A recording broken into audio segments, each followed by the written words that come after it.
Music. It's not just part of our daily lives, it's part of our wrestling fandom as well, and it has been for decades. That's where this show comes in. Music of the Mat, the podcast devoted exclusively to the music of pro wrestling, hosted by Andrew Rich. Hey, that's me. Each episode delivers a different topic with a variety of great guests, fun conversations, musical analysis, and of course, a heartfelt pun or two. New episodes drop every other Tuesday on Apple Podcasts, Google Podcasts, Spotify, or your podcast app of choice. Check out Music of the Mat only on the Voices of Wrestling Podcast Network. Hello everyone, my name is Taylor. And I'm Kelly. And we are the co-hosts of Jumping Bomb Audio, the podcast all about Joshi Pro Wrestling here on the Voices of Wrestling Podcast Network. Every other Monday, we are with you talking about the biggest news in Joshi, along with show reviews, previews, and much, much more. So if you're new to Joshi or you've been a longtime fan, this is the show for you. We've got something for everyone here. So check us out, Jumping Bomb Audio.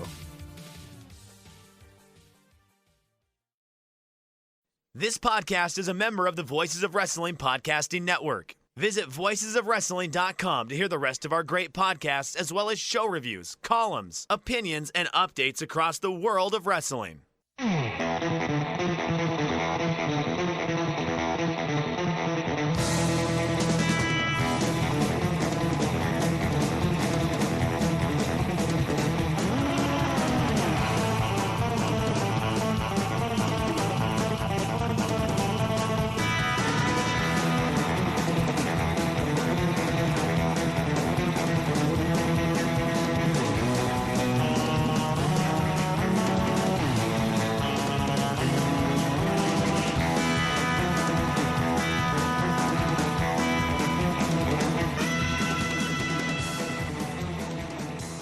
Hello and welcome back to the 9th edition of Nights of Nitro, that once in a while dip over to the red brand of WCW from your friends at Days of Thunder here in the Voices of Wrestling Podcast Network, powered by largemanapears.com. I'm your host as always, Dave Ryan.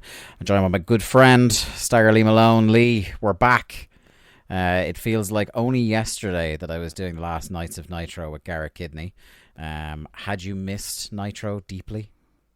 You said this is the 9th edition of Nights of Nitro, and all I could think to myself is, why the fuck have we done 9 editions of Nights of Nitro?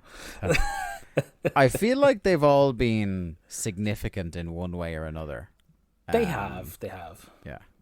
But it is still, like, I think our purest sense when we set up this podcast was to never do it. But unfortunately, the toys are just too shiny over on Nitro sometimes. There's stuff that you really, like, want to talk about that because it's WCW, they don't cover enough happening then on the on Thunder, and Thunder don't get enough of the goodies. But before we launch into any of that, anyway, how the fuck are you? I'm good. Yeah, it's still the middle of summer in Ireland, so of course it's raining. So yeah, but no, I'm good. Had a nice. I think it's been a week since we talked. Yep. So yeah, it's been a good week. Getting back into the swing of actually seeing you regularly, and it's not like a huge catch up every time. Listen, I literally I said to Jen, I think it was yesterday morning, I was like, it's mad. Like, I'm gonna see Dave for the first time in 3.5 years next month, and yet I've probably talked to him more than I've talked to most other people. Yeah, it's weird, isn't it? In the 3.5 years, it's very strange. Yeah, it's like I actually had a similar phenomenon about a week and a half ago as we were talking, because I have spoken to the man online for several years. I have hosted a podcast with him for about 18 months now, and for the first time in my life met Garrett Kidney in person last week. Yeah, I've never actually formally met Garrett. I think I've been in the same room as him many times. But yes. Never we've been at shows. He has been to some of the OTT shows pre-Pando that we went to, but we never crossed wires. So it was nice to get to meet the lovely man that is Garrett Kidney. He brought us to a marina market, food market, that also happened to be having a dog festival that same day. So it was a great time. we also had, in very much in keeping with the brand here on Days of Thunder, he also brought us on the way through there inadvertently through an area that had what can only be described as scenes from Fast and Furious Tokyo Drift happening. Where there were lots of young men in their boy racer cars out, ready to style and profile on the streets of Cork City. Oh, okay. Not what you'd expect to find in Cork City, but I suppose they knew you were coming, so they were putting on a show. That's it. Yeah. DK and the boys were getting ready to do some hot drifting action. They've obviously listened to the Cast and the Furious and. Yes. Well, I mean, why wouldn't you? You yourself can listen to that with a short trip over to alargemanappears.com, where we reviewed the first 8 Fast and Furious movies so far. So we've got 3 left to go before we're up to date finally on that. I suppose we've forestalled long enough. It's time to get into this Nitro. Do we want to talk a little bit about why this one was on the list firstly? I mean, I suppose we can. I think you put it on the list for the reason of one, Shane Douglas showing up, and he is what I believe we're calling the 4 horsemen of the apocalypse of WCW. Yes, he is the second horseman to appear after Sid last month. And we'll be rounding off with the arrivals of course, Double J and Vince Russo. Because then we know it's well and truly irreversible. But also part of me wanted to do the Shane Douglas episode because I think my memory looking back at the time, 2 of the things I liked, one of which was a guilty pleasure about Dying Days WCW. I very much had a guilty pleasure enjoyment of the franchise in WCW. And then the other things that really intrigued young me as I was really getting into the craft of professional wrestling are Lance Storm when he shows up, and also Candido. I was big into them. I was just like a big mid-card guy. I mean, I guess. I think you should have been watching ECW in 1998 if this is your big takeaway from the Dying Days of WCW. I know, this is it. And I've talked before, is like I had precious little access or knowledge of how to access WCW or ECW, at the time. Like, if that was being thrown at me on a channel I had the way that WCW was, I absolutely would have been bet into it. But yeah, I feel like it's a significant, because he's also a figure, Shane Douglas, as much as he is tied with ECW, he is firmly associated with this period of WCW. Yeah, for better or more than likely worse. He's very much one of the figureheads of the downfall of WCW. Yeah. And very much has a hilarious minor part in the biggest talent jump that happens over the next year or so. But we will get to that. Yeah, I feel so bad for him still on that. Yeah.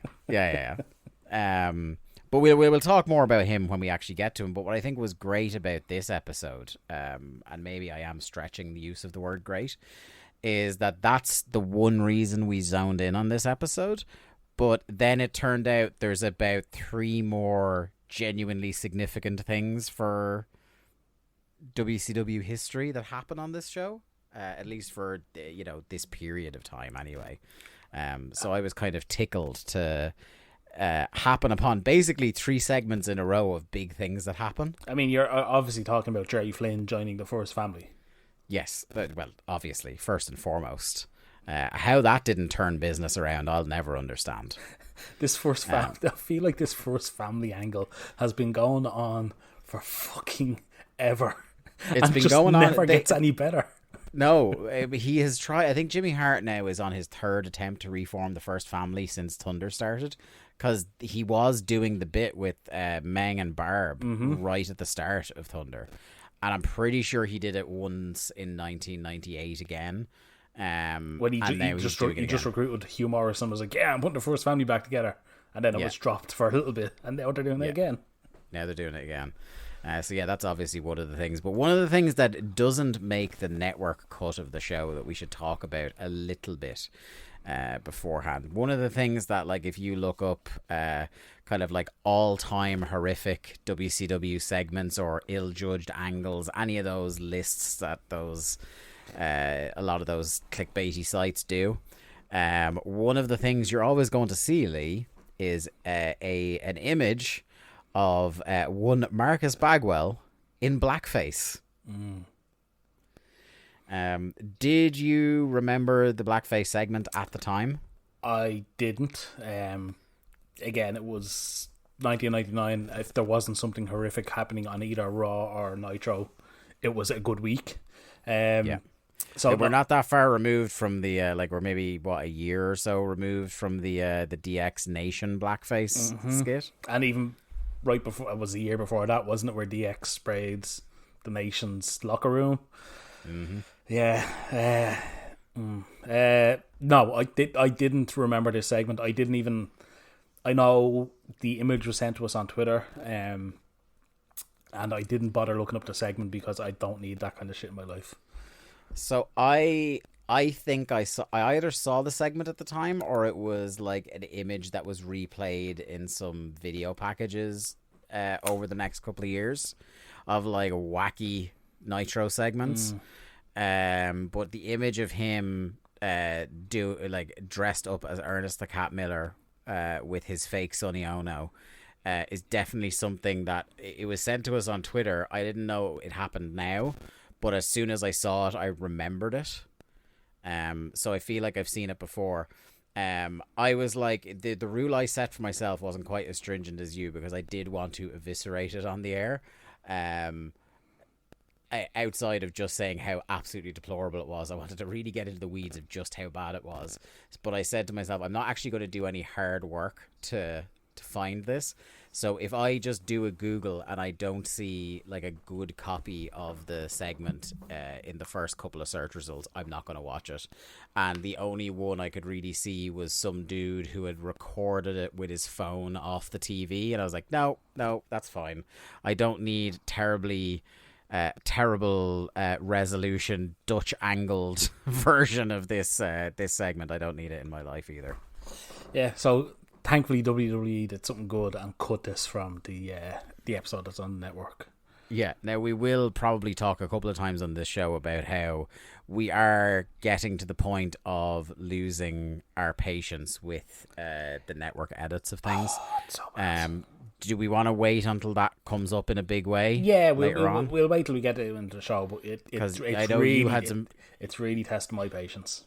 Yeah, you had some very strong things to say in our little Discord chat that you and I have about it. So we'll let you kind of unleash on that later on. Nitro. This is Nitro number 200, I believe.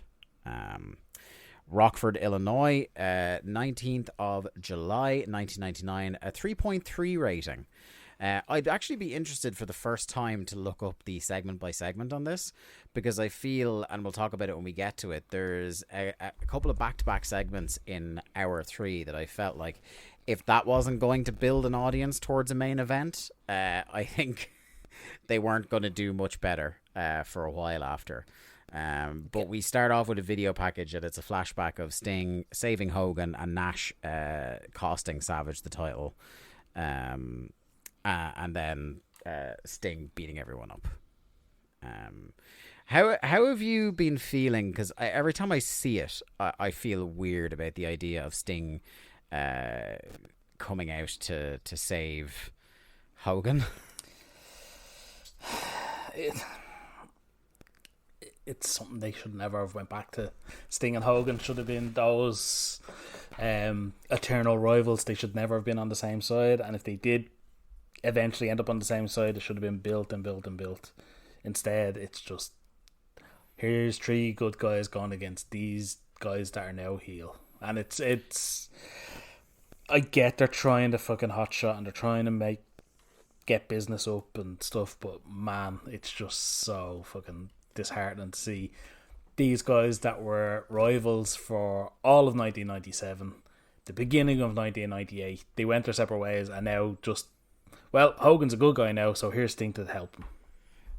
They're doing a thing that is very transparently, okay, Terry's back and Terry has decided he's going to be a babyface. So we need to drastically reshuffle the entire top of the card to make that make even a tiny bit of sense. And the only person that is just like, I am swimming as hard as I can against the current to get out of the way is Nash. Yeah, that we'll get to it later in the show. But man, does that man just want nothing got to do with Hulk Hogan at this point. Yeah. He's just... I can tell he's just so exasperated even just doing this angle. Yeah. The again, we talked about it a couple of weeks ago on the show, but just the wisdom and the foresight to drop the belt to Savage so he didn't have to drop it to Hogan. Yeah, it's... And look, I get it. He's going to get another pay-per-view payday out of actually doing the match for Hogan. So, listen, we've said it before. He's the best worker in the fucking company. Best worker maybe in the history of the business. Absolutely. Yeah. Okay, so our commentary lineup for tonight is Bobby Heenan, as per usual, but Scott Hudson. Yeah, what's going on here?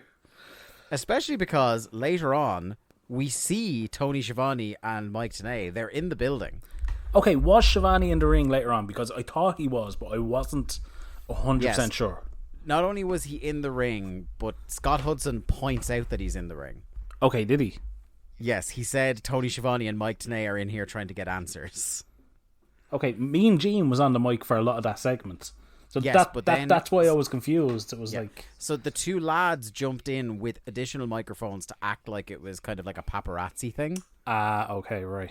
But we will talk a little bit more about that. But it was just like, I had assumed until that segment that it was like, oh, this is one of those times where, maybe Schiavone is doing play-by-play on a baseball game or something, or he's got some time off. A kid's fucking graduation or something. Yeah, and Tenay wasn't booked to fly and couldn't make it.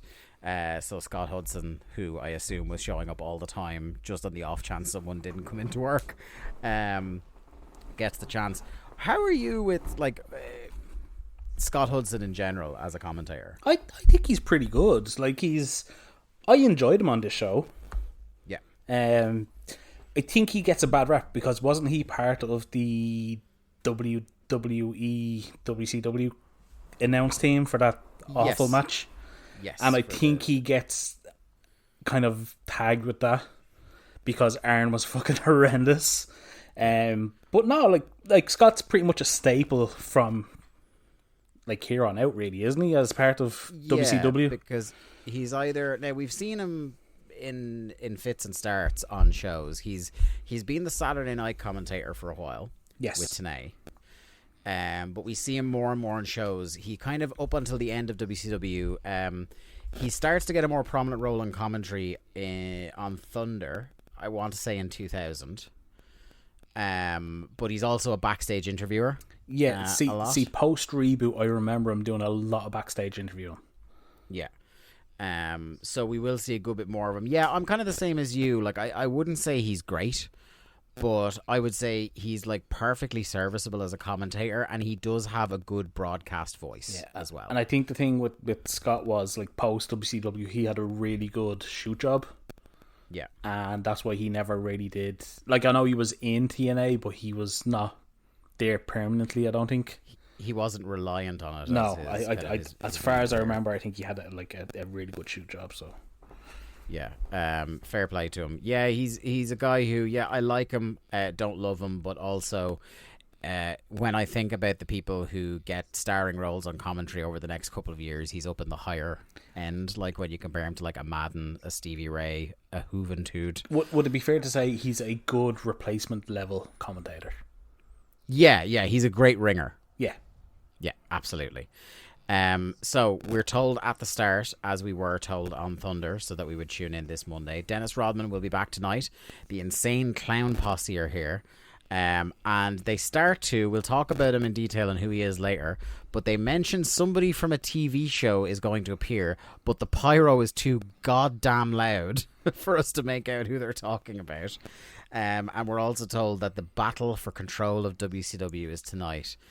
Actually, how long? I'm sorry to cut you off, but did you see that tweet that went out this week about the Bam Bam Rey Mysterio match and the mid-match pyro to signal the change of the hour I can't remember who it was put it up, but it got a lot of traction on Twitter this week, and people were like, why did they do pyro in the middle of a match?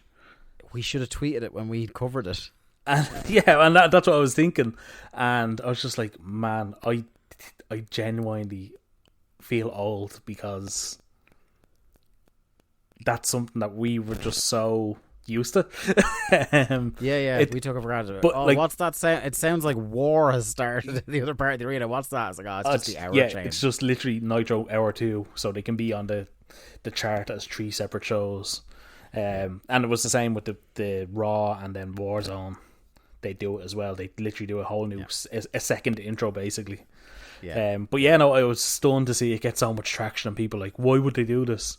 I forget that there's a whole generation of people that didn't grow up on this. Yeah, we need to get more conscious of that so we can bank some numbers on the tweet machine before it goes down in flames. So I was going to ask you, how long do you think, with them plugging the Battle for Control tonight, at a guess, Lee, how long before the next Battle for Control of WCW happens in the ring? 3 weeks. Okay. We'll try and bear that in mind. We've got an extended video package of Flair losing his mind. Mm-hmm. And then speaking of someone who lost their mind, Sid is here. What's great about Sid having no music, Lee, is that you can hear the things Sid is screaming at the crowd.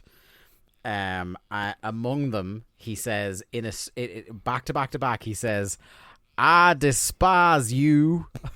I hate you. Shut up."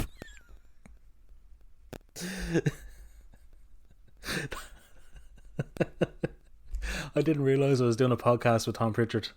Yeah, I know. Yeah, Bruce Pritchard. Sorry, not Tom. Bruce. Yeah. Brother, I love you. Brother, love here.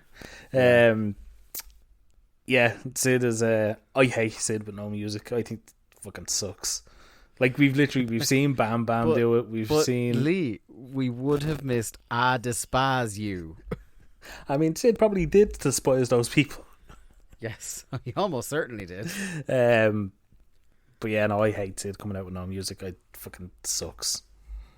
Apart from that weirdness during his intro, I actually enjoyed parts of his promo here. Very simple and to the point. And as far as Sid promos go, you understood what he was trying to say. He says, "Mr. Hogan, you've something that belongs to me. These idiots can scream Hogan at the top of their lungs all they want. It won't matter," which was great because then he paused for a beat to let the Hogan chant swell. I was literally have the same stuff written as you. I was like, it's not a good promo, but I really liked it. And he leads them in Hogan chants. It's kind of masterful stuff that you don't see anymore. Yeah. Working the crowd really well without them even realising he's doing it. He says tonight Hogan will call him the master and ruler of the world. But before we move on, can I point out the graphics they put up for Hogan and Sid and Ric Flair and Sting? Talk to me. Are fucking hilariously outdated. Yeah. Ric Flair's picture has to be from at least 1996. Yeah. Sting's Crow picture is like Starrcade 97. Yeah. Sid, I think, is probably recent enough. But the Hogan is like 95 Hogan. Or it's like it's so hilariously bad. Their production teams sometimes are just like, they just are not on top of renders and things like that. They're just like, who'll notice that? It's so fucking. I picked it up on the Sting Flair bit, and then when he showed Hogan, I was like, oh my god, this company just. It's little details like this that just led to people not giving an absolute fuck about them. Yeah. One of the funny things I love about these network edits is that they'll edit out a bunch of like music stuff and things like that, but one thing they don't edit out is like all the cheesy corporate sponsorship stuff that is definitely from outdated stuff. So we get a promo here for Starburst Hard Candy. Give it some juice.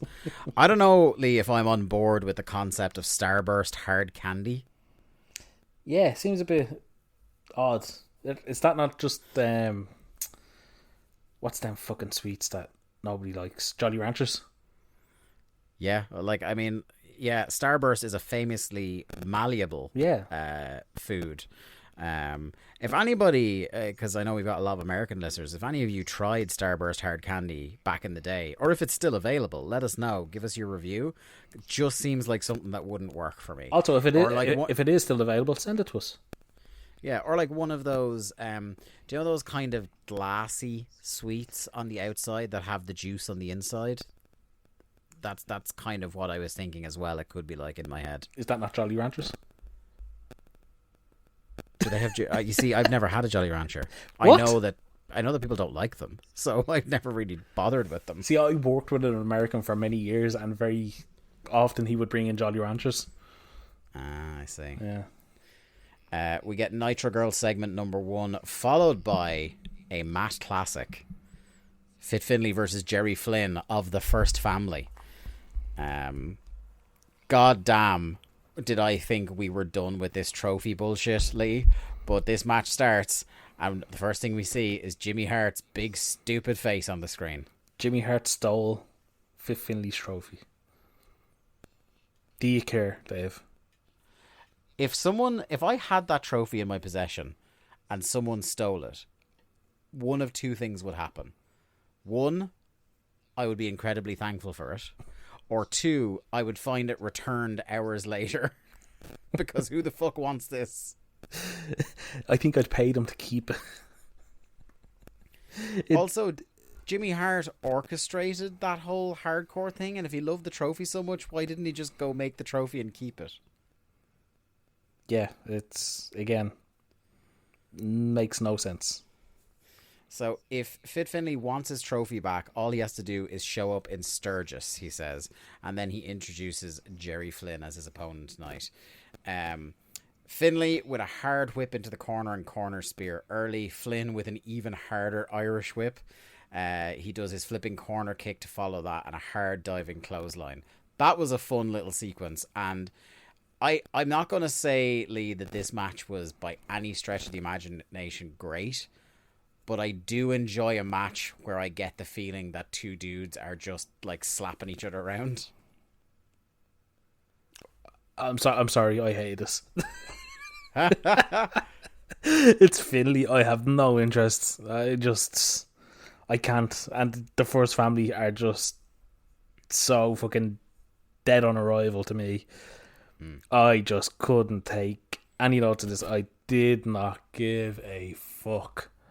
One of the only notes I have is Jimmy Hart cuts in at some point to scream, "Come on, Flynn," which then encourages the crowd to chant "USA, USA."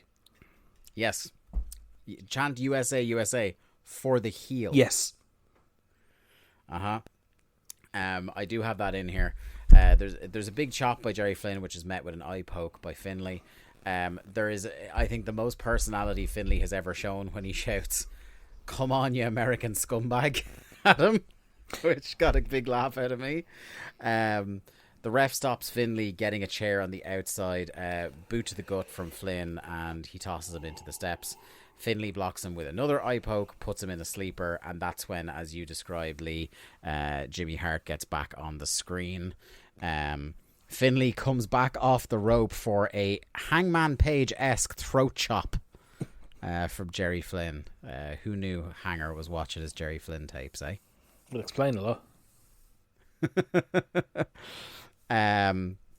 Finlay spears the turnbuckle but recovers and then hits Flynn with a fireman's carry forward roll. He goes after Hart but gets ambushed by the First Family and a trash can. And by trash can, I don't mean Brian Knobbs. Can we talk about how Jimmy Hart hides under it's obviously like a production truck or van or something? Yes. But he hides under the one part of it that has an actual mat on the ground for him to hide on. Yeah. This company. Here's just the can't. thing, right? Here's the thing about Jimmy Hart, right? I agree with you on the First Family thing. Dead on arrival, not into it at all. But there's something about what a dumb kind of coward that Jimmy Hart is that does make me laugh. Like at the pay-per-view where he was in the Junkyard Invitational, but he was wearing a massive crash helmet. And here, I would totally buy that like a loudmouth coward like Jimmy Hart is like, I'm going to talk all this trash from the car park, but just in case someone comes, I'm going to lay down a mat under this car so my suit doesn't get scuffed. I think it was more fucking WCW health and safety. You're like, no, you can't lie on the ground. Oh, I'm sure that's actually what it is, but I kind of like in my own head. Your head canon. I could totally buy it. Okay. So yeah, we've got our first and not our last non-finish on the show in that match. I did crack up laughing at the opening image of the next segment, which is Lenny and Lodi in a very serious business meeting with JJ Dillon, but they're both topless. Incredible bit. Yeah. What do you think of this direction they're going with Lenny and Lodi? The gay panic? Mm-hmm. No, not great about it, Lee. I'll be honest. Yeah. I saw like the segment began and I went, oh, yeah, we're at this now. Yeah, Great. and we will be enduring it for a long time because, as we know, we eventually get to WWA after WCW, which we've been covering as our annual Christmas tradition over here. Mm-hmm. And they are in fifth gear of the gay panic gimmick by then. Yeah. So at this point, JJ is now insinuating that they are brothers. Yeah. And I couldn't tell if this is the joke that JJ's an idiot and thinks that's why they're close, or is the joke supposed to be don't ask, don't tell? I think they're leaving it up to you to decide what the joke is. I don't know if they're smart enough to leave things open to interpretation in this company, to be honest. I think they just went, gay characters. And that was the thought put into it. Yeah, JJ has a line in here just so cringy about, I know you aren't the only ones in the company. Do I look like I've been in a closet? Ha ha ha ha. Well, JJ also famously had a segment where he was in a closet. Yeah. You might not remember this. I don't. Be aware of it. Ric Flair won a date with Precious, who was Ronnie Garvin's second, his valet. And JJ was like, oh, I want to be a part of it. And he said, oh, can I hide in the closet? So he did. And ended up, it was Ron Garvin in drag as Precious that showed up. And JJ was just cranking it in the closet. Well, that was the insinuation. Yes, he was going to get to watch the action, I think it was. But yeah, it was Ron Garvin. They call him Rowdy Roddy Peeper. It was obviously Ron Garvin that showed up and beat both JJ and Ric Flair up. But yes, that's what I took as, also the other part of in the closet was also JJ doing a bit. The long proud tradition of gimmicks like that. I think the most well shot one of those is the cowboy switcheroo they do with, remember when Lita lures Dean Malenko back to the hotel room, lights go off, lights go back on, and the Hardys are there. Mm-hmm. Yeah, I think that's the only one of them where they've. I still don't think it was a good segment. It was really trashy, but at the same time, I think the comedic timing of the lights off, lights on were great. Yeah. Go on. No, I was going to say it doesn't matter. It's gone out of my head. Okay. Just leave that dead air in there. Yeah, I will. Yeah, professional. I was just like, we were both being too polite. It's like, oh, he sounds like he has a good point. I didn't. We just try to give each other the office. The lads are super relieved because the bit was like, I've figured you guys out. I know no one else has signed like this. I know you're brothers, so you need to sign as such. And the two of them like sell being super relieved that he said brothers. And as they're signing it, they try to get a raise and get completely no-sold by JJ. That little bit at the end was fun, where they try to get a raise, and he's like, nah. Yeah, I think what he says, I can't hear you. Yeah, hearing aid, isn't it? Yeah, great stuff. Okay, here's the thing, right? Next segment is Mean Gene with Hogan. Hudson pops huge on commentary for the shirt tear during the entrance. And apart from the fact that Mean Gene absolutely knocked me out of my chair starting this segment by referencing the movie Eyes Wide Shut, which is in cinemas now. Mm-hmm.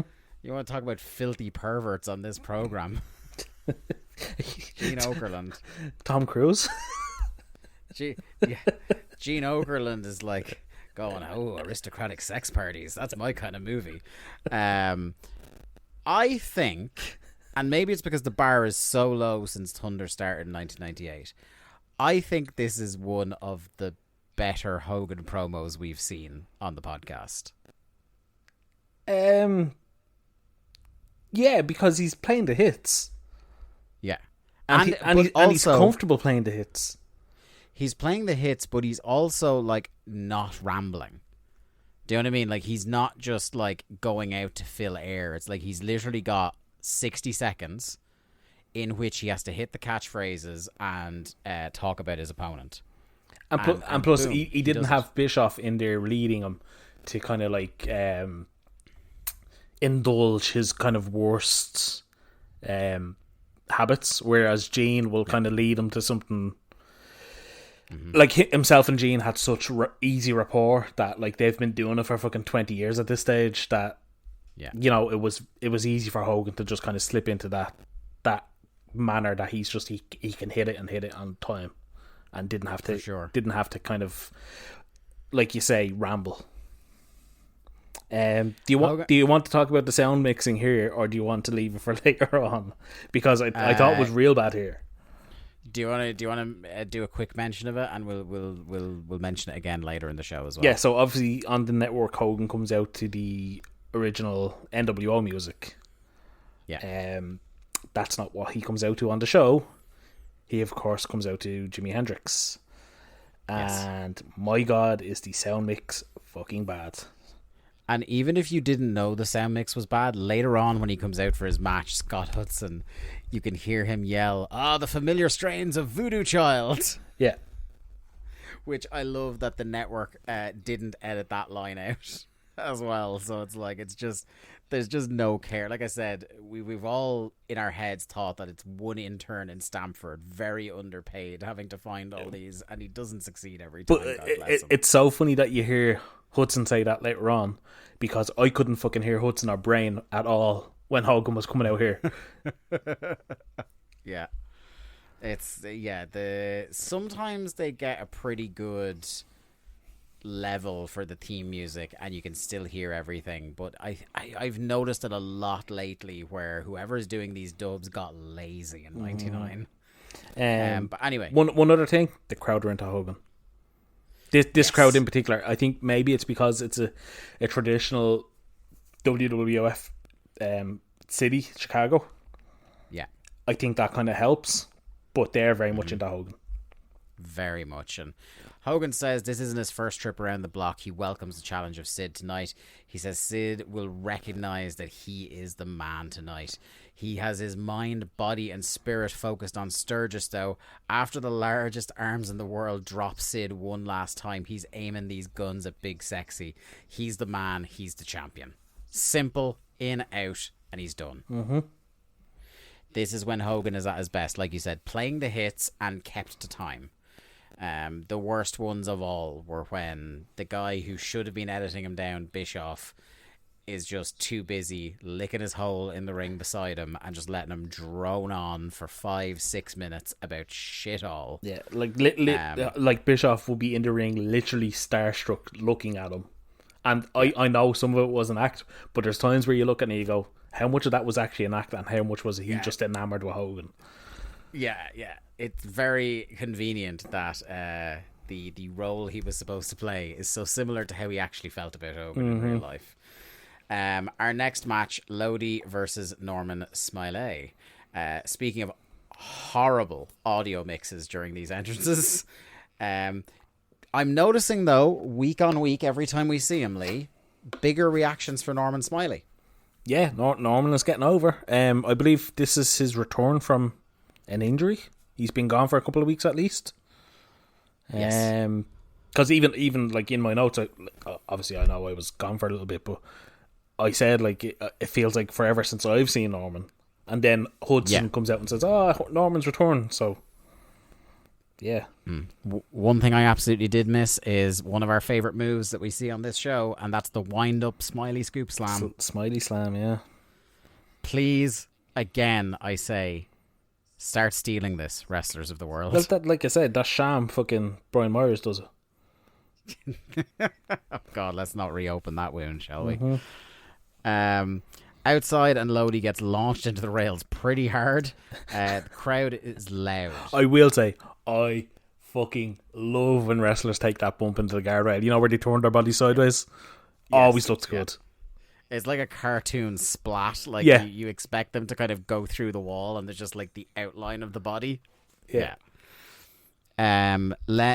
So Lenny mocks the wiggle, which distracts Norman long enough for a sneak attack from Lodi. Lenny rakes his eyes across the bottom rope. Then, I know it wasn't his move at the time, but it actually personally hurt my feelings to see Lodi do the Three Amigos. What the fuck? Yeah. I was like, is Lodi doing the triple vertical? Like, fucking hell. Maybe Eddie saw that and was like, that's interesting. I was watching this show on my own, and as soon as he does the first hip swivel to get up for the second suplex, I audibly went, no.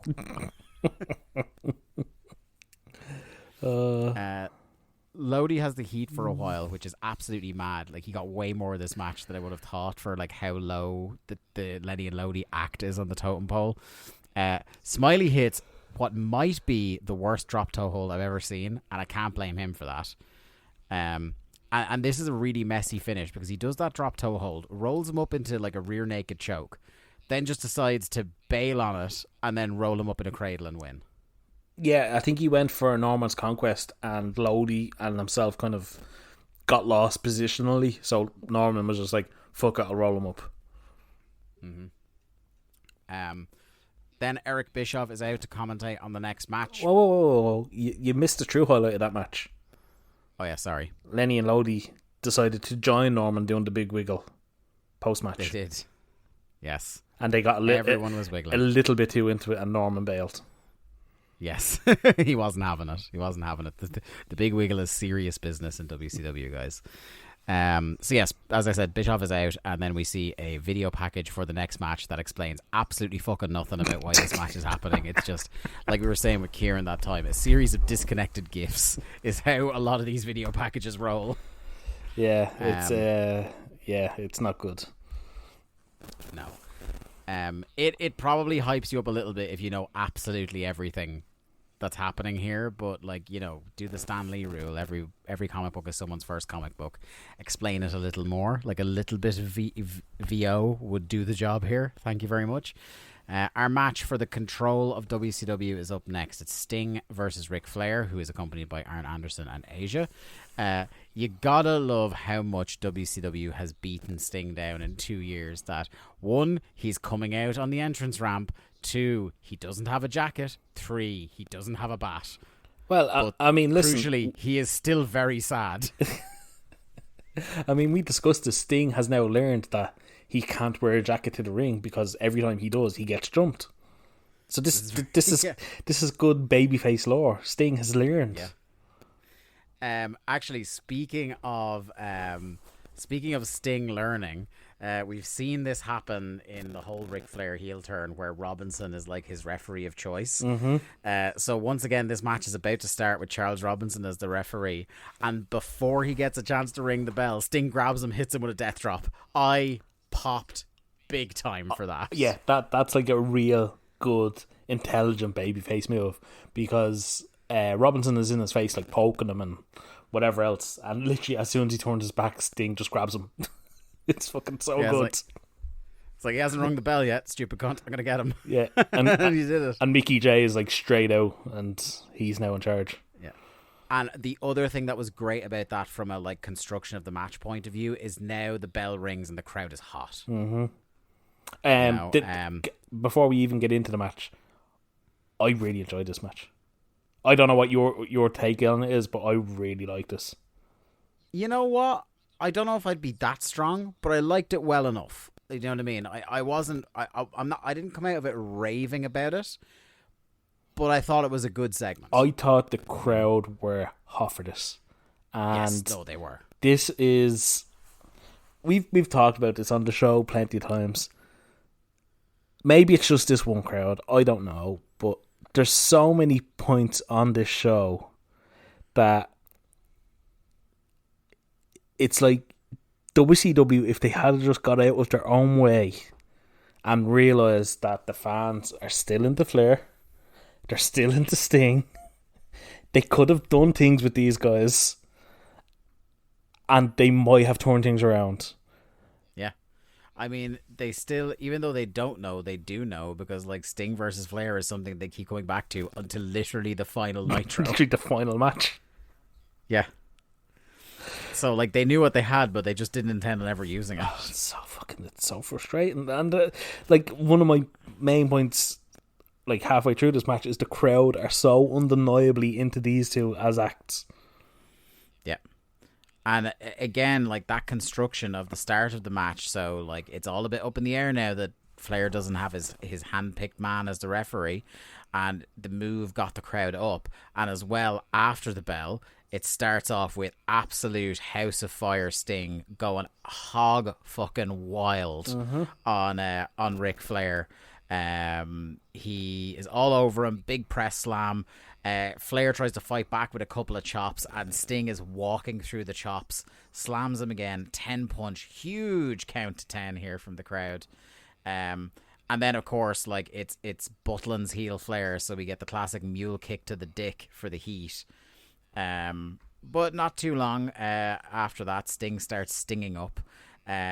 In his hubris, Ric Flair thinks he got away from Sting during his comeback, but he turns around and Sting, and I think this probably got you, Lee, because I know you were a young Stinger. He turns around into Sting doing the old Stinger flex pose. That got me. Literally, like I say, like Flair, I think Flair gets one offensive move and he starts celebrating, and he turns around and like Sting's already on his feet, and it's just like it's so good. I really enjoyed this. Maybe it was a hit of nostalgia at the right time. I don't know, but I thought this was so good. Big superplex from Sting. Arn pulls the ref out. Sting confronts Arn, but Sid comes from behind, knocks out Sting.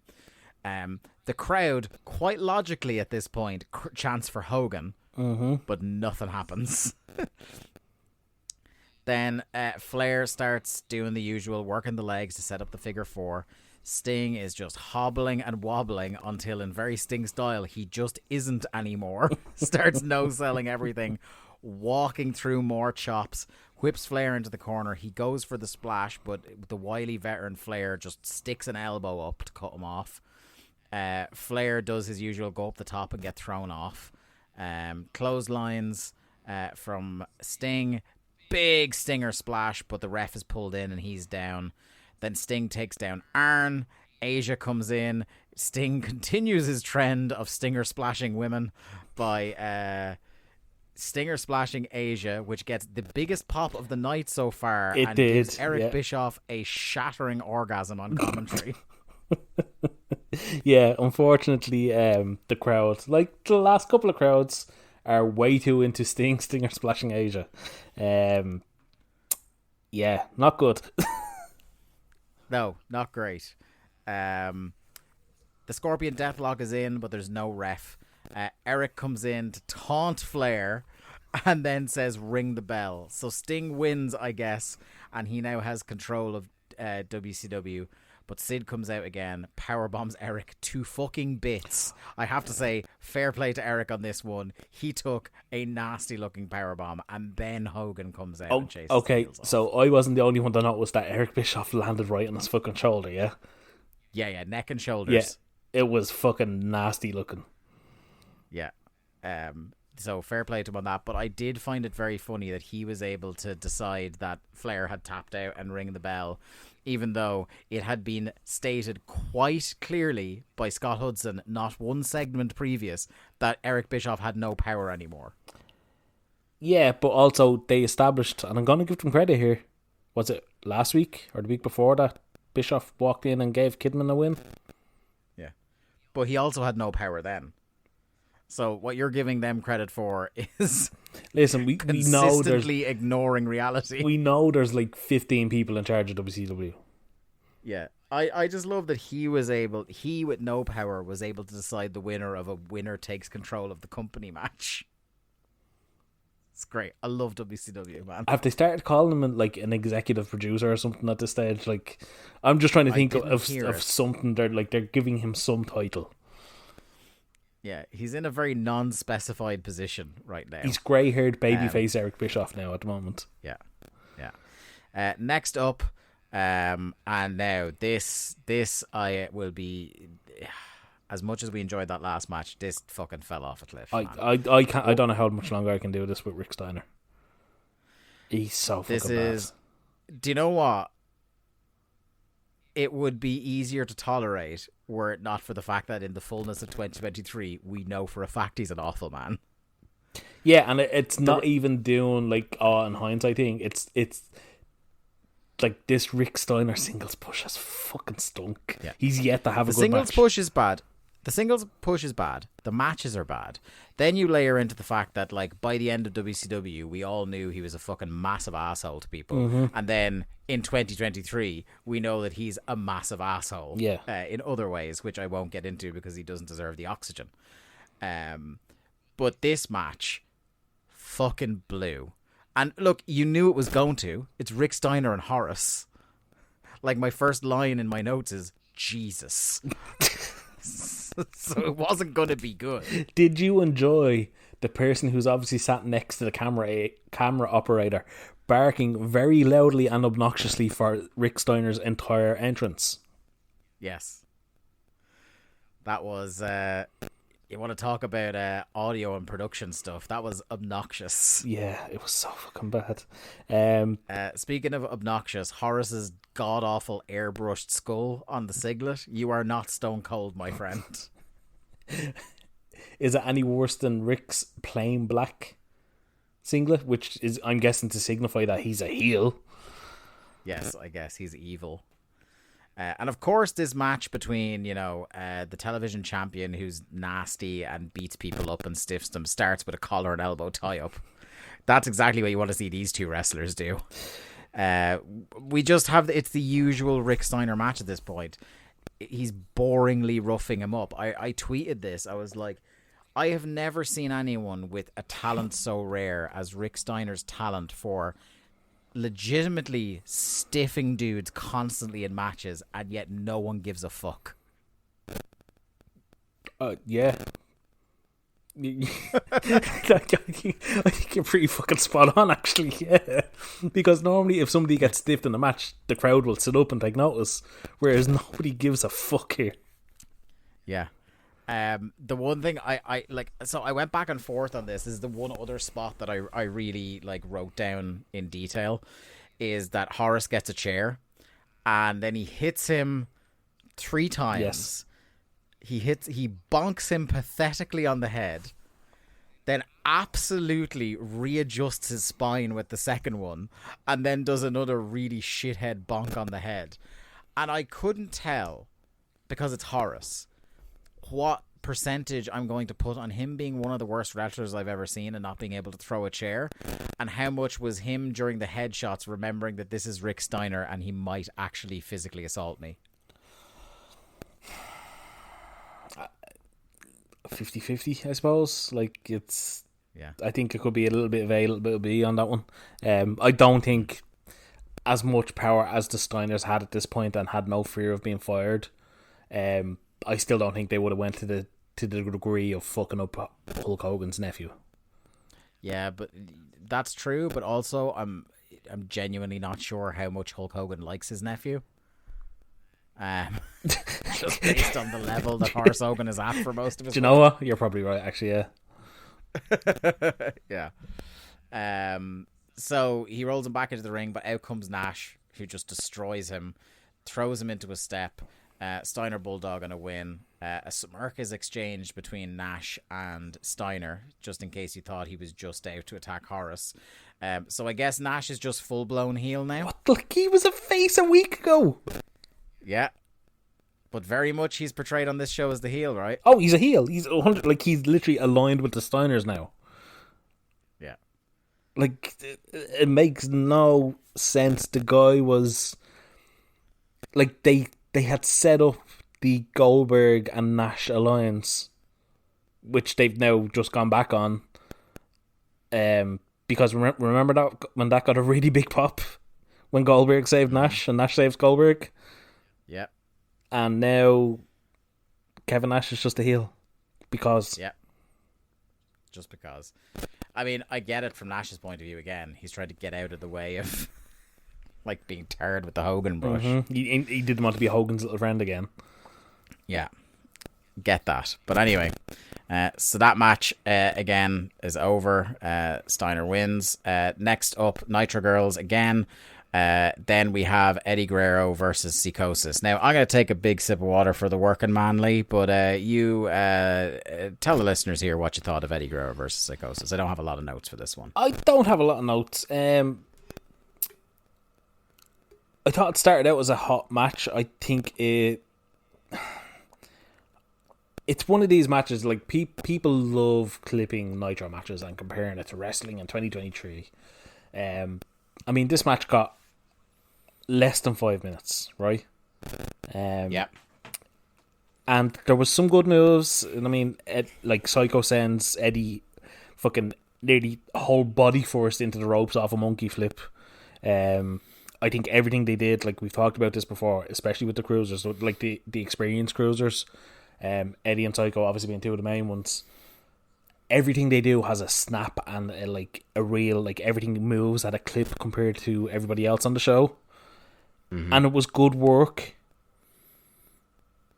but it also left me a bit underwhelmed because the match never quite moved up into the next gear, I thought. Yeah, I would agree. It's like a lot left on the table for what these guys could and do. That's fine when you see what they were setting up. But again, I don't think they ever pay it off. Like, I'm like you. I didn't take a lot of notes. So I'm not going to go move by move. Eddie does like a helicopter spin neck breaker, which I think Scott tries to say is like a gory Guerrero bomb. It has now the official name apparently of the Gory Special 2000. Yes, the Gory Special 2000. Yeah. And then Eddie wins with the frog splash. Every time I see Eddie do the frog splash, I'm just like, man, nobody can do it like he can. No. It's better than RVD's. It's better than fucking D'Lo's. Yeah. It's RVD's is so different though. Like, it's almost like a completely different move. Yeah, RVD's is more of a showman's move, which is it fits RVD. But man, I wish somebody would do the frog splash with the velocity that Eddie did. Yeah. But yeah, Eddie wins. Viano 4 and La Parka, La Parka. I have LA Park. I have LA Park written down, which confused me for a second. La Parka run in, and Dave, do you know for sure it was Viano 4? Just, I know you like to. Oh, here he is now. Yeah, it was. I know what you're like with your Mexican wrestlers. It can get a bit confused. Oh, for God's sake. You and JR can get a bit confused. They run in and attack Eddie, and Ray makes a save, and Ray and Eddie, to a big pop, shake hands. So Eddie and Ray still have that cachet with the fans at this point. So this is another duo on this show where you're like, man, if only they could have done something with these two. Anyway. I know, right? Fucking hell. And like, it's do you know what I mean? It's a thing that, again, WWE were able to make much more money on a few years later. And it's funny, like, literally the next segment, the crowd are fucking baying for something else to return. Yeah. They had the pieces, they just didn't know what to fucking do. There's like loads of things they had that they never put together, and then loads of things that they did put together that for some reason they just never pulled apart. Like, for example, the next segment, which was the black and white locker room talk. Yeah, so Stevie wants to take out the triad, and he asks Bryan Adams and Vince to have his back. Now, why you'd ask those two specifically? Yeah. I found two things very funny about this. One, that this segment existed reminded you that, hey, Horace has three buddies that weren't arsed saving him.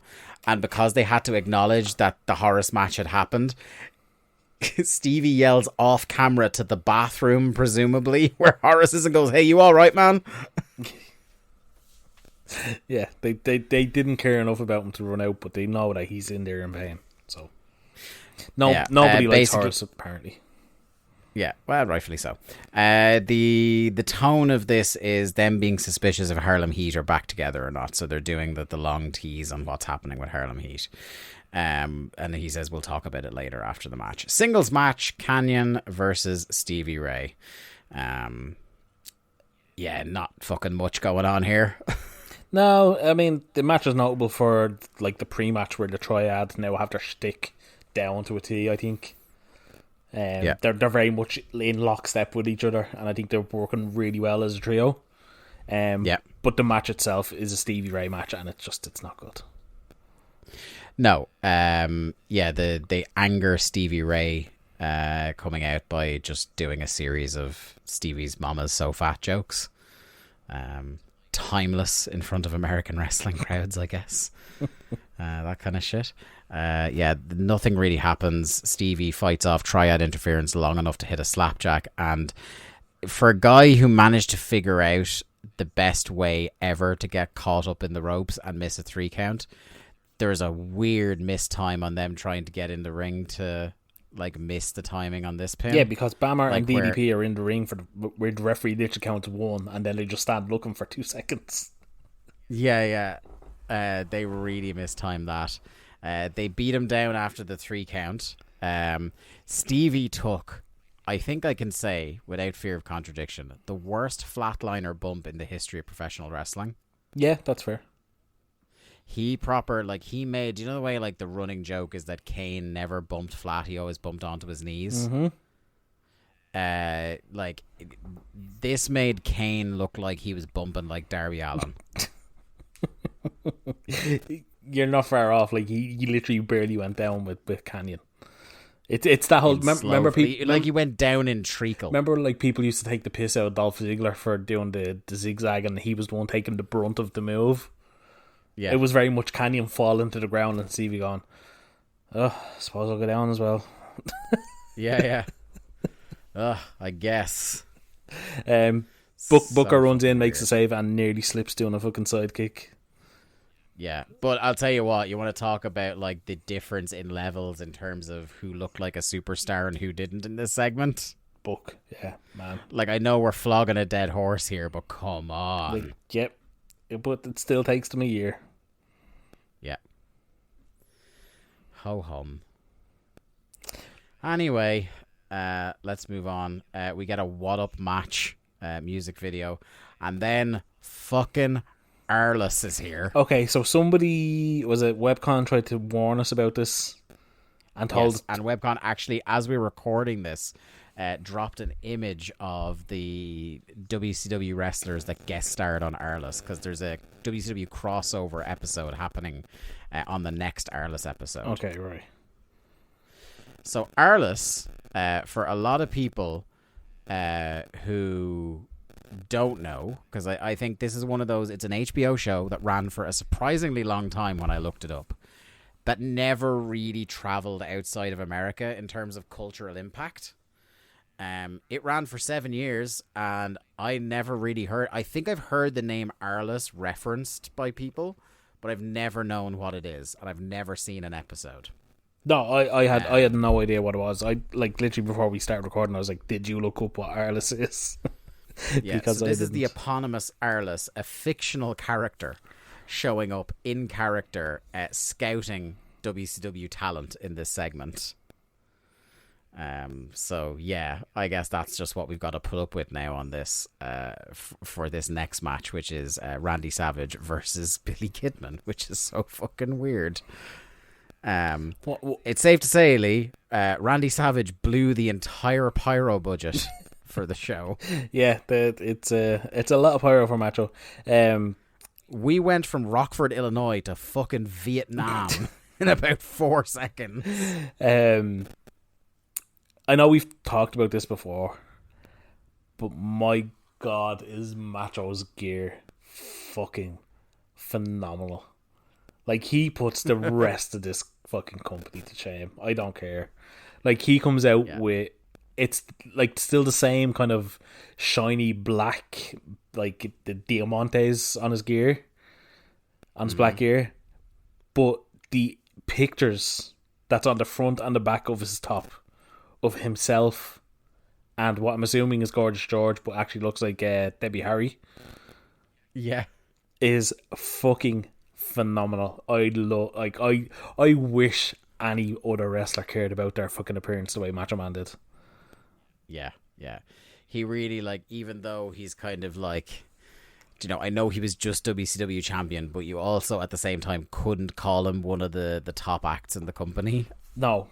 On a consistent basis. Like, I think it very much kind of suited them to heat him up for a little while and then, you know, bring him back down to earth, I guess. Every time I watch one of these shows and I see Macho with Team Madness, like Medusa, Mona, and Gorgeous George, I'm like, man, this is a gimmick that somebody needs to bring back. Like, just a fucking badass wrestler surrounded by women. It's a timeless thing. With a loose cannon heavy as well. Yeah, like just put fucking Big Bill with somebody. But yeah, no, it's just I'm like, look, like I say, Macho is not good at this point. He's pretty washed. But man, is he just screams star. Yeah, no, 100%. So I did appreciate that, like, not 1 minute into this match, Arliss buries pretty much the entirety of WCW and says Dennis Rodman is their savior. And, like, we knew Dennis Rodman was coming back, but, like, if you didn't and you were just tuning in, you're hearing this guy just say, no, everybody in this company is dog shit, but randomly Dennis Rodman is actually good. Yeah, if they didn't tell you at the top of the show that Rodman was coming onto the show, and then you're just hearing this random guy that's never been on the show before going, man, that Dennis Rodman is the real savior of WCW, you'd be like, what the fuck is this? Mm-hmm. It's like Art Donovan-esque, where it's just like, saved. Why is there a guy screaming about Dennis Rodman? Yeah. And look, we're going to have plenty more opportunities over the next couple of years to talk about people who go on live mics in WCW and openly talk about how shit the company is. But so this is like very low on that totem pole, but still. Randy Savage says Nash stole his belt last week. He's a dead man. Also then just announces he's running for president very casually, which just every wrestler in the world seems to be doing at the moment. Hogan already did it. I'm pretty sure at this time Jesse Ventura is heavily hinting that he might. Because he is governor at the moment, isn't he? Yeah, because he's about to do SummerSlam. Yeah, he does SummerSlam in 99 as governor, and I think, was it not 2004 he did the I'm running for president thing? Oh, was it 2004 was his run? Okay. God, that's a real whoever wins, we lose sort of scenario. Like, I guess Jesse Ventura is the best of the three options there. Is there an option where it's just no? He'll have very strong Bigfoot policies, but anything I think else, that'd just be my vote. Would just be no, just to treat him just right. No. Yeah. So pretty much as soon as Kidman gets the better of him, Savage tries to use a chair. Ref says no. Savage deliberately positions himself within the shot of Arliss, which I thought was what a worker this guy is, because he knows all the shots for USA Today or whatever else are all going to have Randy Savage in frame with Arliss. Back in the ring, but Kidman backdrops him right back out of the ring. Kidman goes to follow, but Savage uses George as a human shield, and then Miss Madness attacks him from behind. Savage sees the opportunity and he gets on top of Kidman, splaying him on the announce table in front of Arliss and choking him. Back in, Savage nearly gets rolled up, which he freaks out at, hits a back elbow to Kidman's head. Miss Madness goes for the drop kick, hits Savage. Cairo Kidman goes for a Stratusfaction, gets a near fall. And what did you think of I think it's both Bobby and Scott saying Mona is not going to be or Savage is not going to be too happy with Mona backstage later on for missing the drop kick. And just like when you're literally 3 weeks removed from that segment, Send for the man. Yeah, it's not great. No, it's not great, is it? You'd think they would have learned, but they haven't. I mean, that's what Savage said as well, apparently. So, yeah. When is at what stage is it? 99 as well that they do the domestic violence angle in? The beaver cleavage thing, isn't it? Where it's like, first of all they do the incest thing, and then it's like, oh well, no, she's actually my girlfriend, and then I love that. Like, oh shit, we've done an incest angle. That's probably bad. Let's just pivot into a bit of and then it turns into their boyfriend girlfriend, and he's beating her up, and then it turns into, oh no, she's a liar, and the tag team reforms. And the crowd go fucking mad. Yeah. 1999, fucking everyone. The headbangers. People cheered for that shit to get the headbangers back together. Anyway. Yeah. Headbangers, one lasting cultural impact, and that's the Rock promo about going to win the Royal Rumble in 2000. It's like he's worried about two people, and it's the first is Headbanger Mosh. The second is Crash Holly. Anyway. When the Rock hit, he hit, didn't he? The Strauss faction is dead for a near fall. Savage then hits a big old dirty looking pile driver and kills Kidman stone dead with it. The fucking Strauss faction. Yes, Savage does a fucking great pile driver. Yeah. Really underrated in the history of wrestlers doing pile drivers. Like, because he's done a good few now. In this heel run, and they all look like fucking. But you know what's great is he does the pile driver, and Kidman's very clearly dead. Yeah, no, I can't emphasize enough. He's literally dead. Like he's not moving. He doesn't so much as blink for the rest. If we didn't know that he collapsed in Chavo Guerrero's face in 2002, we would have assumed that he just never came back from this. But yeah, no. So Kidman's very clearly like not breathing, and Savage still has to pick him up to do a scoop slam to set up the elbow. Yeah, I was like, it's the most superfluous scoop slam in the history of wrestling because he was already in position for the elbow. It's just like, he's killed him, he's dead. Oh no, scoop slam. Yeah. Scoop slam, and then the elbow, and then he pulls him up at two. Oh, I loved it. I think the two elbows that Savage hits here are probably the best two elbows he's hit since he's come back. He fucking... Yeah, then Arliss is obviously being told that the run-in is happening soon because he's really pushing Savage versus like randomly going, like booking Savage versus Rodman, even though Rodman hasn't shown up yet. So, like you said, another elbow, just unbelievable. Rodman comes out.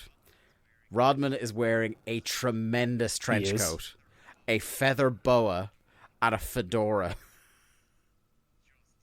Just what again, like the second straight segment pretty much where the person who runs out at the end looks like the biggest star in the fucking situation. And I have to say, Rodman gets a fucking huge reaction.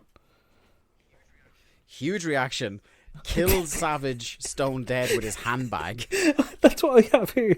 Then he decks Savage, and I mean the fucking thud. And I'm like, is it a purse? I don't know what it is he hits him with, but it fucking sounds like a hurt. I rewound it. Is it a handbag? I'm certain of it. Savage takes a hell of a bump off. Oh, it's so good. He's one step short of doing the Rikishi inside out bump from this thing to the back of the head. So now Arliss is in and he's celebrating like crazy. Mean Gene comes in. Arliss says Rodman could be the biggest star in WCW, so don't blow it. Savage spits at Rodman, but he gets pulled away. This crowd again hot for this. Arliss lays down the challenge, even though like it is not established that he speaks on behalf of Dennis Rodman. He says you versus Rodman at the pay-per-view. Tenay and Tony then come out with mics, at which point I had written in my notes, they were here the whole time, what the fuck.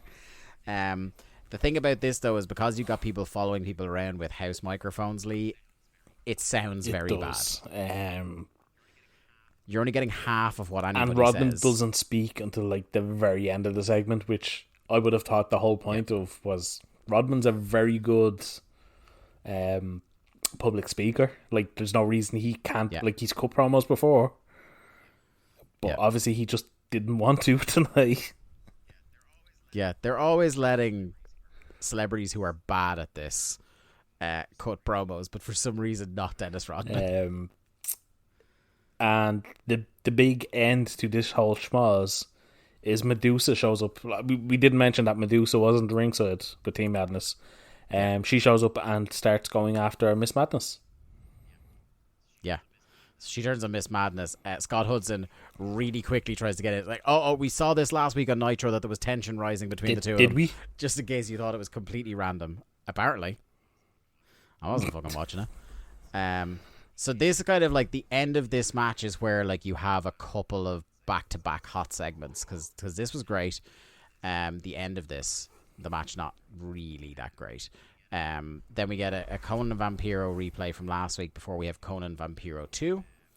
I laughed that Conan called Vamp a punk Mark Busta during his promo. We get a little bit more we're inching closer to cool Vampiro because now he has cool. I was just going to say he has really good cool lighting for his entrance, but the lighting is so dark that we miss Vampiro slapping the shit out of Conan, or Conan slapping the shit out of Vamp to start. He's also got slightly nicer tights. Huge slap starts, all Vamp early. He's super aggressive. Conan, one of the guiltiest parties I've ever seen at loudly calling spots in the ring, screams "Slam me" at him. Conan mounts a comeback with a mule kick, a facebuster, and a clothesline to the outside. As he begins to mount his comeback, though, the insane clown posse arrive on the scene. We'll pause because somebody else is here as well. We'll mention that in a second. I need to make... I don't know if this is a controversial take or not. I don't know if I've said this on the podcast before. But in a wrestling context exclusively, I'm kind of into We've talked ICP. about this. The ICP in a wrestling context are fucking... They bring something to the table. There's something about them. Yeah. They're not good. But they're kind of it's kind of cool well. that you have these two fucking idiots who are willing to go in there and do a fucking moonsault and a guillotine leg drop. Yeah. But speaking of which, they beat Conan down. Huge leg drop from Shaggy 2 Dope.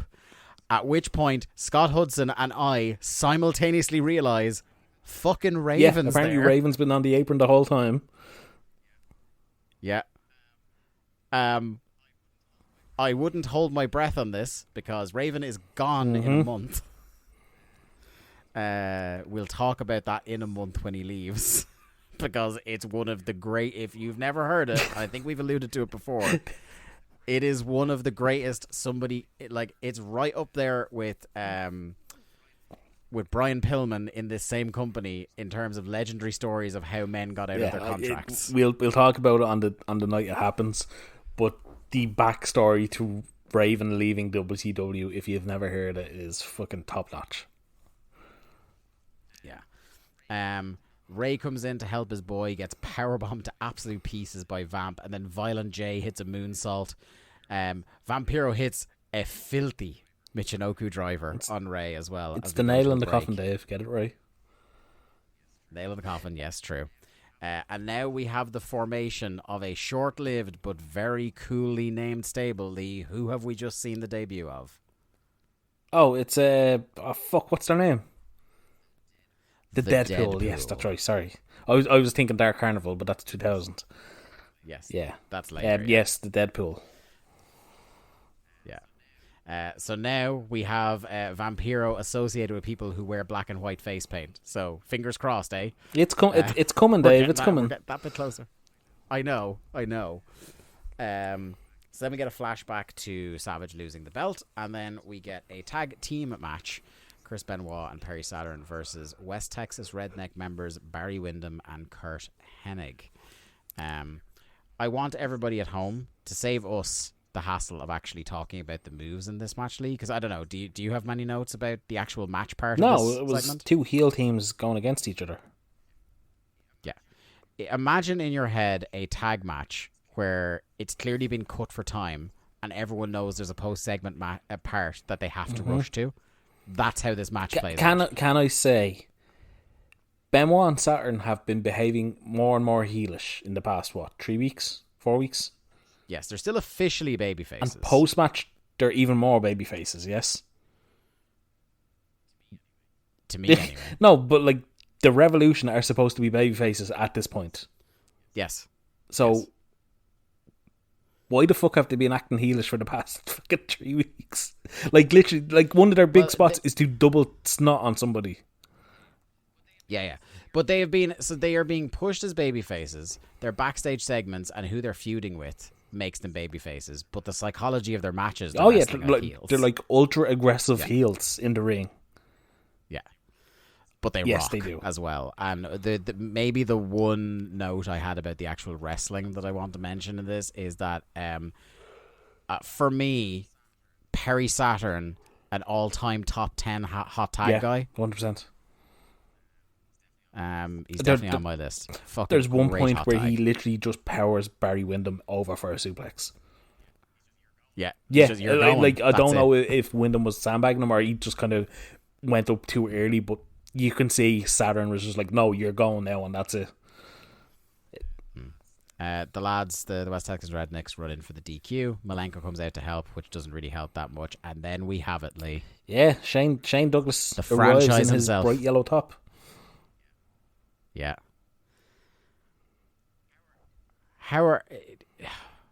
We kind of started talking about him, and how into Shane Douglas I am.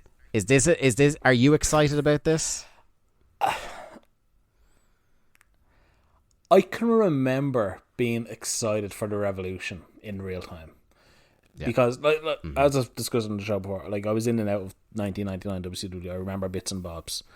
And obviously Benoit, Saturn, and Malenko were three guys that I was very into. I've always been into those wrestlers, and Benoit and Saturn, like, yeah, hell yeah, this is a fucking team I can get behind. Malenko's associated with them long term. That's cool. And then when Douglas comes in and kind of cements it as, we're going to take over and set things right in WCW, I was like, yeah, fucking, I'm into this. Douglas, as an act, I don't know. Do you know the comparison I'd make, Lee? Something we've said before on the show, and a school of thought that was pioneered by one Garrett Kidney. I see Shane Douglas in a very similar light to the way I think Jeff Jarrett should be viewed. Is that the further he is away from the top of the card, the more entertaining he is. He is a very solid mid-card dickbag act. I think that's pretty accurate, yeah. Like, if you consider... I know you haven't seen a ton of ECW, but, like, when he was like TV champion, Shane Douglas kind of lower down the card, he was like a really hateable heel. But as he ascended and became the face of the company in like 97, 98, he kind of became unbearable. And he needed this kind of change of scenery, and I get it. He was a name to be brought in. I don't know. It's just, your mileage can vary on it. Like, I think he's a good guy to put with Saturn, Benoit, and Malenko because he is more of a promo guy than a wrestling guy. I think it's interesting, the contrast that, like, he is definitely a step or more behind these guys wrestling wise, but in terms of like having a mouthpiece for that group, miles ahead of the three. Like, of them. I know it's Punk's turn, but he is the voice of the voiceless because these guys can't cut promos. So let's put a really good promo guy with them.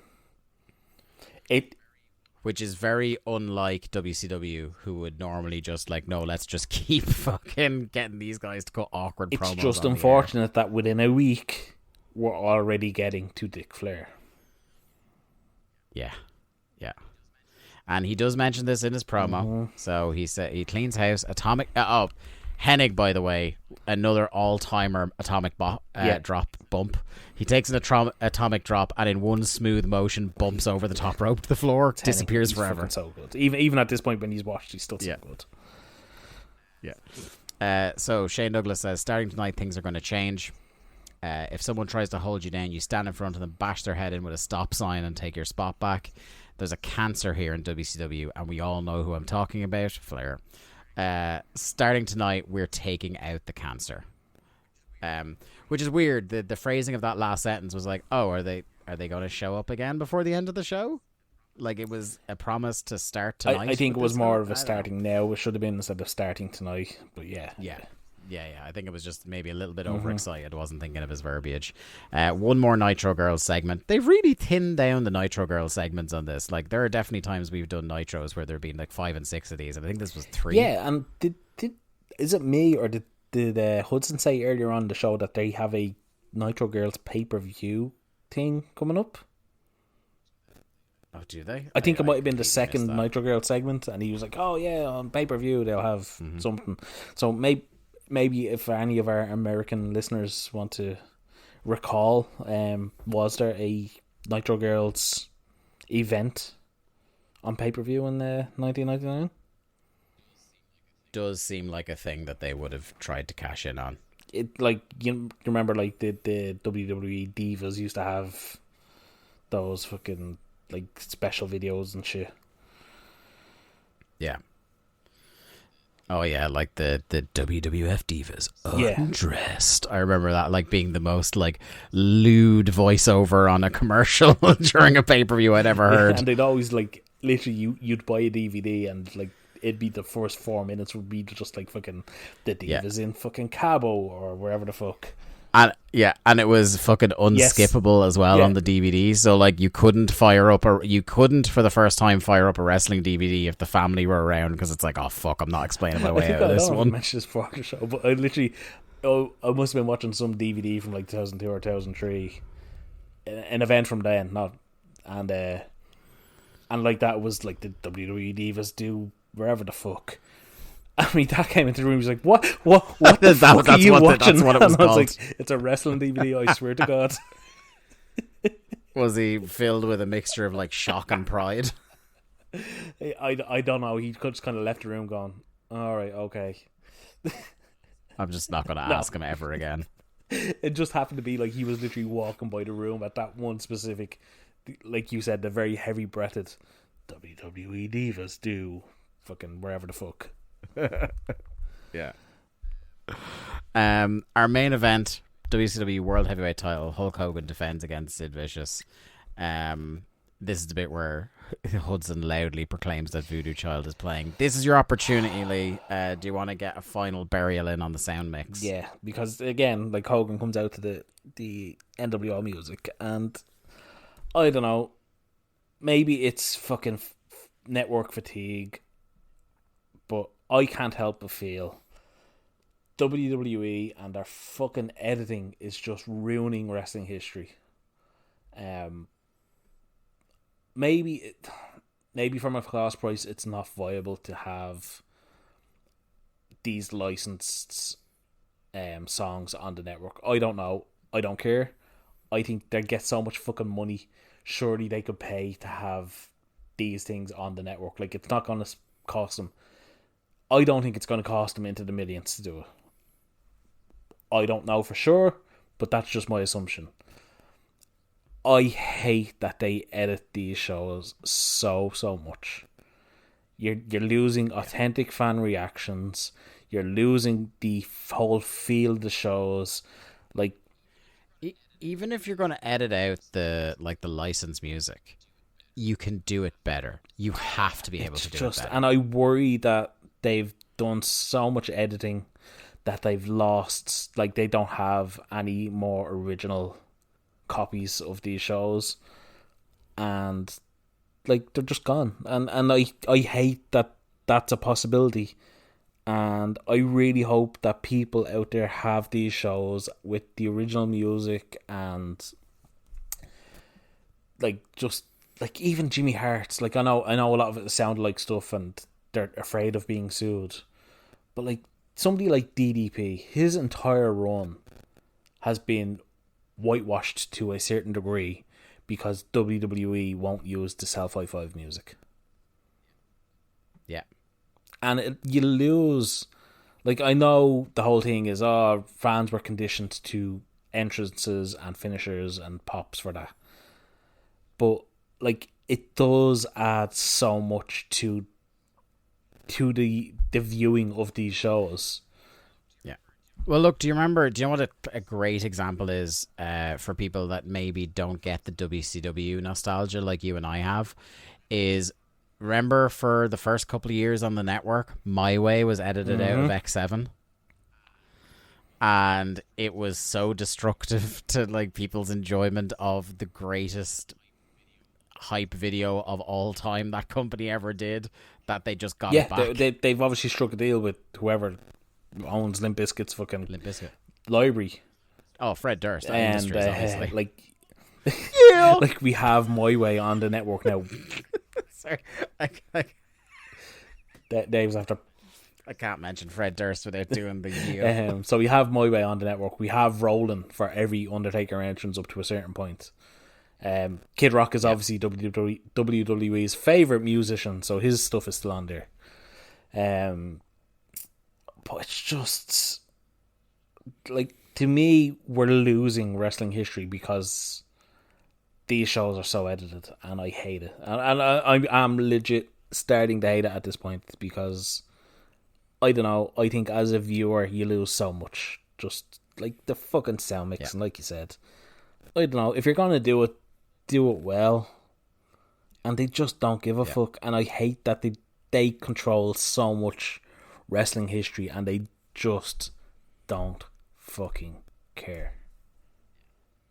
Yeah, that's the part that, like, whatever about somebody owning all that wrestling history, like if it was lovingly archived and restored, like that would be one thing, but it's absolutely not. It's absolutely not, and that makes me sad. Speaking of things that makes me sad, Lee, while you're in a burying mood, this main event fucking sucked. Yeah, it was very basic fucking heel Sid Hogan comeback. I mean, you don't expect the world to fucking... You're not expecting fucking top-notch wrestling from these two, but even still, I don't know. I was a bit disappointed in what they came up with. You know what I love, Lee? Is when someone spends 3/4 of a match working a leg and then decides to capitalize on working that leg by applying a Cobra Clutch. Why the fuck? First of all, why is Sid working a leg? Yeah, why are Sid Vicious and Hulk Hogan doing a limb why are work they having match? a leg match? And second of all, why the fuck? Who had the idea that Sid Vicious should be doing a Cobra Clutch? Yeah. Now, layers and layers of now bad I decisions. will say the fans were into it. The stuff was getting a reaction. But I don't know if you noticed this. The fans were constantly looking at the entranceway. They've been so conditioned at this point to expect a main event to have a schmoz finish, and they weren't disappointed on this occasion. Yeah. But we were. Man, like, I've mentioned it on this show, Booker T and Stevie as Harlem Heat got a reaction. Sting and Flair got a reaction. Hogan in his promo got a reaction. Sid in his promo got a reaction. They had the pieces here. Eddie and Ray, Douglas and the Revolution. All these things got a reaction. This was either a really good fucking crowd, or this is stuff they could have built off. And we haven't even got to the biggest pop of the fucking show. Yep. So I'm not gonna go, like, there was a bit where I thought boring chants were breaking out, but I'm pretty sure it was the start of mild Hogan chants that then grew. It's really funny that, like, like maybe 2 minutes in, Sid is doing these kicks to the leg, and they're like some of the worst kicks I've ever seen. God bless, like, we love Sid for what Sid is, but like Sid's throwing these kicks, it is bad. He can throw a big boot, brilliant, but no, not with the kicks. They looked really, like, so awkward, giraffe on roller skates shit. And he throws like two of the lightest kicks you've ever seen to the knee, and Hogan is absolutely fucked. That's been the main thread in any Hogan match for the last year, is Hogan's knees are fucking dust. Yeah. Sid does the Hogan taunt and goes for the big leg drop. Hogan rolls out and he's up immediately. He knocks Sid down and Sid dies, tries to outdo Kidman with his dying. Hogan gets him in position to drop the leg, but Nash comes out and fucking batters him. So the bell rings. Sting then comes out to rescue Hogan, splashes for everybody, and then Rick Steiner comes out, and that was a real "no one invited you, mate" moment. All the stars and Rick Steiner are here. Hogan and Nash then start scrapping, and then all of a sudden, music starts playing, and Goldberg is here. And you want to talk, Lee? I know you want to mention very briefly something about the while you're on bashing the network. I purposefully left it out until we got to this bit, but yeah, go on. So Goldberg comes out, and it's overdubbed. The thing that I think, like, I know what you're disgusted about because you love the tune he actually comes out. Well, to. it's not even specifically that. It's like on the network we hear Scott Hudson go, "What's that noise?" Yeah, as the fans are going fucking mental, and then Goldberg walks out. Yeah. And what song is it's he coming out to Crush 'Em for by the record? Megadeth, which we established right. Is it 3 weeks ago on Nitro? Yeah. That Goldberg returned as Megadeth played Crush 'Em, and yet you have the guy. And look, I said earlier on, I thought Scott Hudson had a really good show, really fine stand-in for the night. But on the main event segment, you have the lead commentator go, "What's that noise?" To this fucking song you are paying high six figures for to fucking license for the biggest star in your company. Yeah. I'm sorry, you idea. cannot say, "What's that noise?" Yeah, it's bad form, isn't it? The thing that I was so frustrated about isn't that we didn't get to hear Megadeth. That is a frustration. But it's that they dubbed over his music, not just with Goldberg's music, but with the WWE version of Goldberg's music. They didn't even dig up the sound file for his WCW music, which would have been less people would have twigged on that. Yeah, it's just... And then we see the incredibly weird sight of Goldberg, Sting, and Hogan standing shoulder to shoulder as the show goes off the air. Yeah, like my literal last note is Goldberg, Hogan, and Sting as top faces should have been enough to keep this company afloat.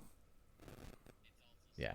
It's also such a, like, talk about burning money in terms of angles to get to this. And look, I said it at the start, like, they're trying to pop business by having Hogan now as a face and everyone else is kind of okay with him. And that's, look, whatever.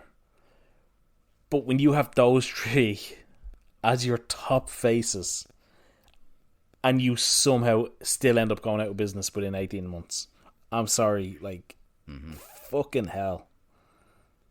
And like the crowds are still, like, we've seen it in the past 6 weeks, loud Goldberg chants.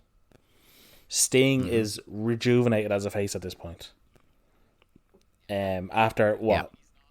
Yeah. He's not in his own head. He's super bummed out. But like the fans are into him again for the first time since what, February '98. Yeah. Hogan he's trying. I'll give him credit. He's trying as a face. We know in what, 5 or 6 weeks timeline time, he returns to the fucking red and yellow, and they try to pop that. It's just they somehow find ways to fuck things up. And like Sid, Nash, Macho, the Steiners, it's not a bad heel fucking side either. DDP is someone that they probably should have fucking put back into singles main events at this point as well. It's just... Yeah. It's so frustrating watching it in retrospect and knowing that they had the pieces there. They were still getting reactions. And, like, this is mid-1999. Everyone, like... At this, like, when people talk about WCW in 2023... they talk about like how the company was dead by this point.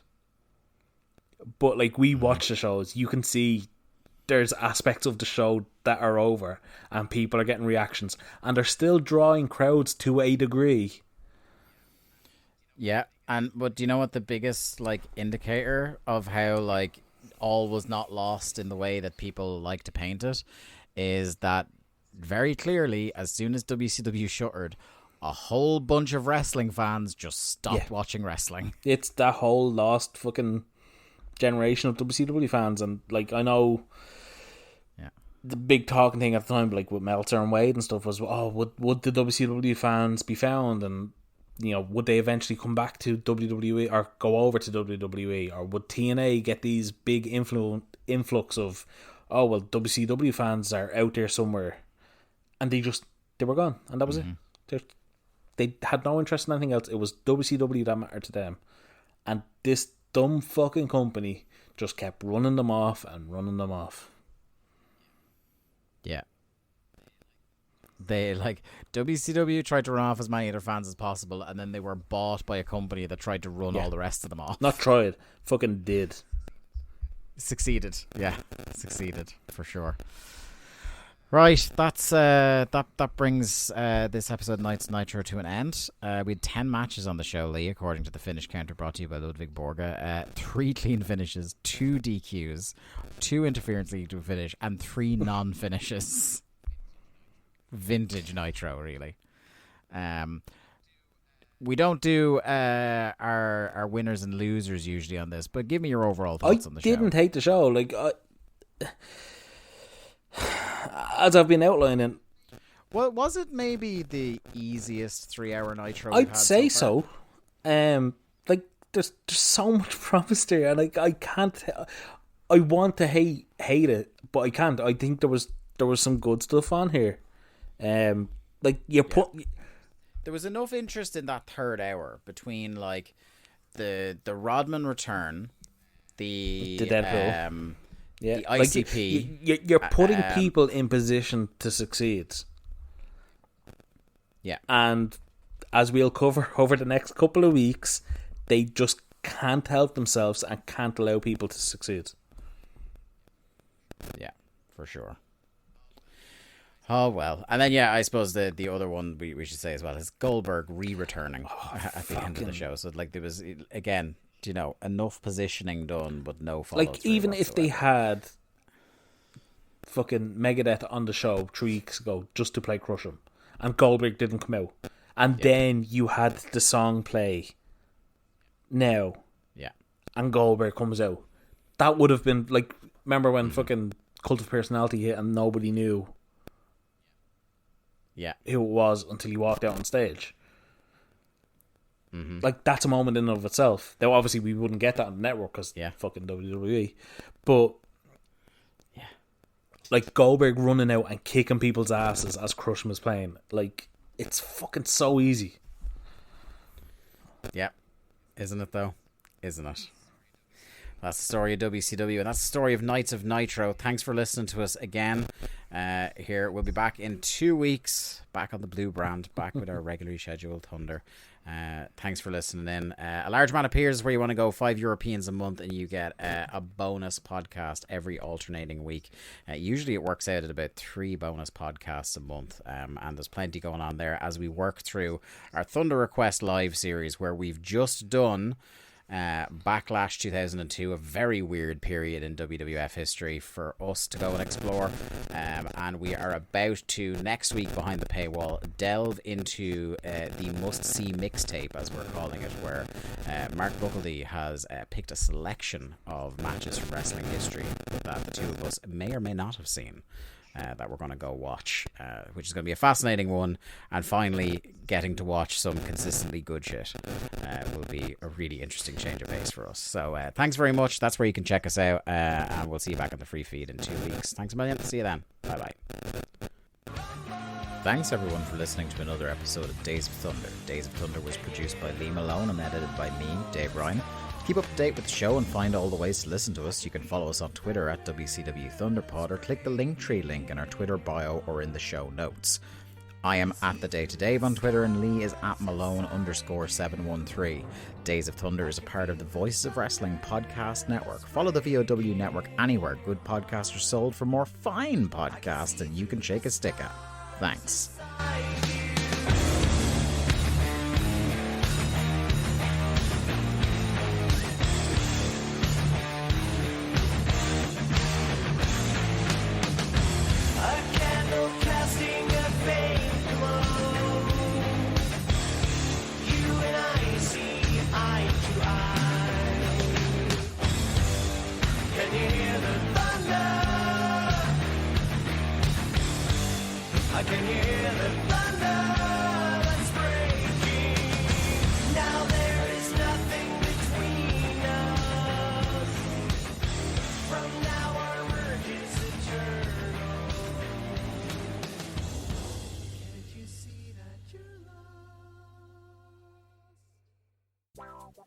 Do you like wrestling trivia? Then check out the 5-Star Match Game, the Pro Wrestling Quiz Show. I'm Joe Gagney, and every episode, I grill 3 contestants with 5 rounds of power-packed wrestling trivia. We have over 30 evergreen episodes in the archives covering WWE, AEW, Japan, Mexico, and much, much, much, much more. Play along at home and check it out today. Cheering at pro wrestling shows in Japan is back, and 2023 is already shaping up to be a big year in the history of pro res. That's why you should listen to the Emerald Flow Show.